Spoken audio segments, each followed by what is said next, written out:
मित्रों, BA third year Hindi साहित्य first paper भक्ति काव्य सरिता में संकलित प्रतिनिधि भक्त कवियों की वाणियों एवं उनकी रचनाओं के अंश, उस पर हम व्याख्या एवं आलोचनात्मक चर्चा कर रहे थे। अब तक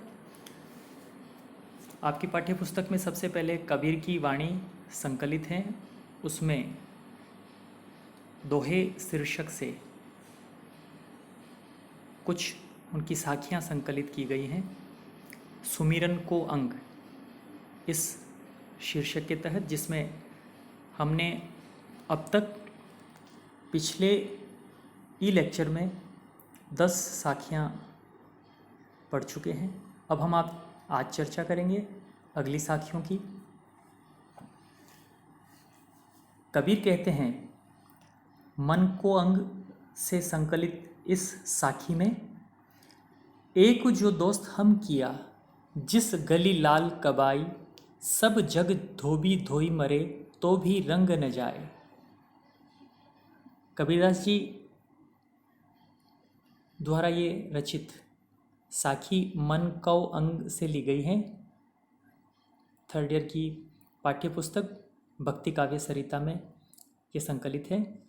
इसमें कबीर ने मन को ईश्वर में अनुरक्त होने पर उसके साथ एकाकार होने की बात कहते हुए वे कह रहे हैं कि एक जो दोस्त हम किया, मैंने एक दोस्त कर लिया। कौन सा? यहाँ संकेत व्यंजित हैं, ये यहाँ व्यंजना है कि कौन सा दोस्त किया, नाम नहीं बताया। ये दोस्त है मन। साधक के लिए, साधक कभी कह रहे हैं कि साधक कहता है कि मैंने एक दोस्त बना लिया, मैंने मन को अपना दोस्त बना लिया। जिस गली लाल कबाई, उसके गले में कबाई अंगरखे को रख कर कहते हैं, जो ग्रामीण लोग पहनते हैं, अंगरखा शरीर पर धारण करते हैं। मैंने अपने मन को दोस्त बनाया और उस पर भक्ति का अंगरखा डाल दिया। सब जग धोबी धोई मरे, मैंने उस मन को भक्ति के रंग में रंग दिया। अब इस संसार के सारे लोग,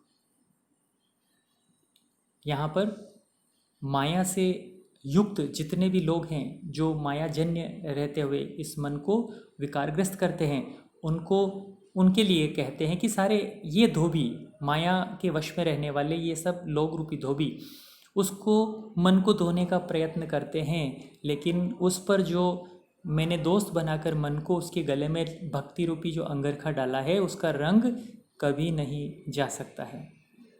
अर्थात यह मन अब ईश्वर से अलग नहीं हो सकता है।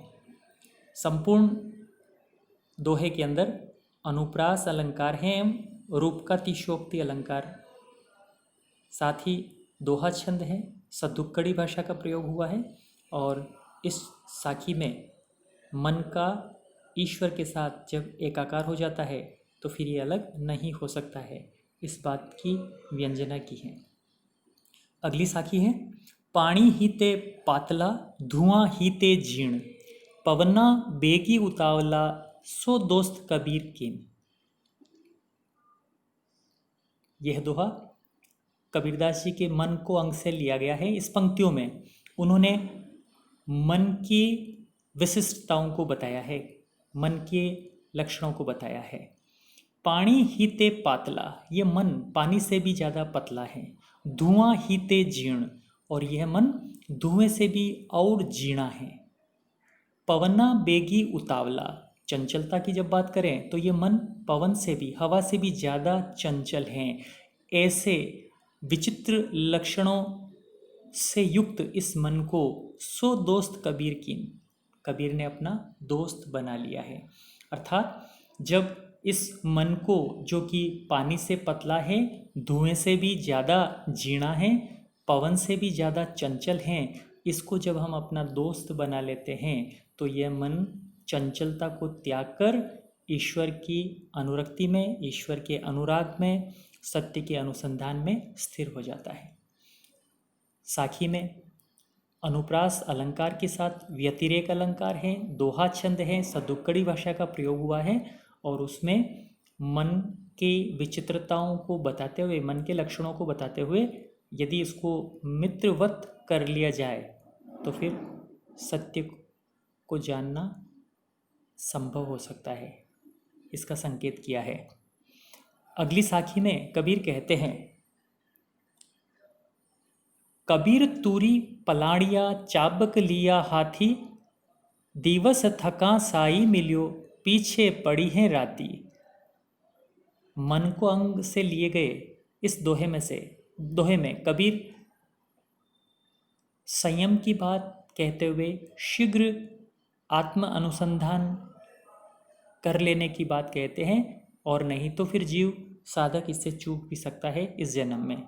इसी बात को वे कहते हैं इस तरह से कि मैंने कबीर तूरी पलाड़िया, तूरी घोड़े को कहते हैं और पलाड़ियाँ जीन को कहते हैं, घोड़े पर जो कसते हैं जीन को, उसको कबीर कहते हैं कि मैंने घोड़े पर जीन कस ली हैं, चाबक लिया हाथी, और मैंने चाबुक हाथ में ले लिया है। अब देखिए यहाँ पर प्रतीकात्मक अर्थ इसका यह है कि मैंने मन रूपी घोड़े पर साधना रूपी जीन कस ली है और संयम का चाबुक हाथ में ले लिया है।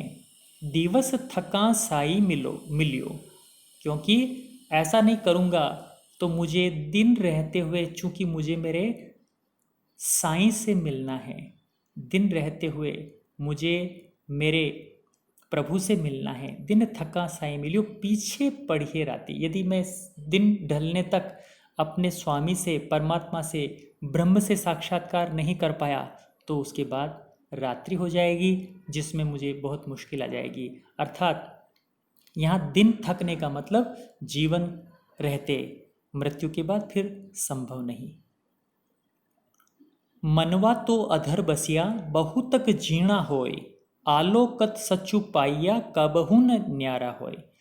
इसी क्रम में अगली साखी में मन को अंग से अवतरित इस साखी में कबीर कह रहे हैं कि मन के बारे में बता रहे हैं कि यह मन जब परमात्मा का दर्शन कर लेता है तो फिर इससे अलग नहीं हो सकता है।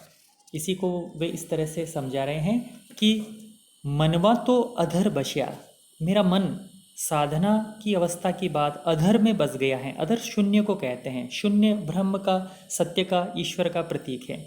मेरा मन शून्य में बस गया है, उस ब्रह्म में रम गया है और बहुत तक जीना होए, और बहुत सूक्ष्माति सूक्ष्म हो चुका है। आलोकत सच्चु पाइया, सत्य का इसने आलोक कर दिया, सत्य का इसने साक्षात्कार कर दिया है। कबहु न न्यारा से, अब यह कभी भी उससे अलग नहीं हो सकता, अब ये एकाकार हो गया है। दोहा छंद है, अनुप्रास अलंकार है, मानवीकरण अलंकार है, और ब्रह्म से एकाकार हो जाने पर फिर यह मन उससे विरक्त नहीं हो सकता है। इस बात का कथन इस साखी में किया गया है। अगली साखी, मनन मारिया मन करी, सकेन पंच प्रहारी, सील साच सरधा नहीं, इंद्री अजहू उधारी। प्रस्तुत दोहे में कबीर कहते हैं कि इंद्रियों के शमन से ही ईश्वर का साक्षात्कार संभव है। ये साखी मन को अंग से ली गई है। इसी को समझाते हुए कबीर कह रहे हैं कि मनन मारिया मन करी, हे जीव तूने मन को, चंचल मन को मन करी, संकल्प करके नहीं मार पाया। यहाँ पर मन का प्रयोग दो बार हुआ है। पहले मन का अर्थ मन है, दूसरे मन का अर्थ है संकल्प। तूने मन को संकल्प के द्वारा इसकी चंचलता को नहीं मारा है, अर्थात चंचलता से मुक्त इसको नहीं किया है। सकेन पंच प्रहारी, और जो पांच विकार हैं, काम क्रोध लोभ मोह अहंकार, इसको भी नष्ट नहीं कर पाया है। सील साच श्रद्धा नहीं, शील सत्य और श्रद्धा का भी भाव तेरे अंदर जागृत नहीं हुआ है। इंद्री अजहू उगारी, तेरी इंद्रियां अभी भी अनियंत्रित हैं, उघड़ी हुई है, नियंत्रित नहीं है, संयमित नहीं है। अतः इस अवस्था में सत्य का साक्षात्कार या फिर स्वयं को जानने की बात या ईश्वर को, परमात्मा को जानने की बात कभी संभव नहीं। अनुप्रास अलंकार इस साखी में है, मानवीकरण अलंकार एवं रूपकातिशयोक्ति अलंकार की व्यंजना हुई है। इसमें दोहा छंद और सदुक्कड़ी भाषा का प्रयोग हुआ है। इस तरह से ये 15वीं साखी है। इसके अगले ई व्याख्यान में हम अगले 5 साखियों पर चर्चा करेंगे। इस व्याख्यान में इतना ही।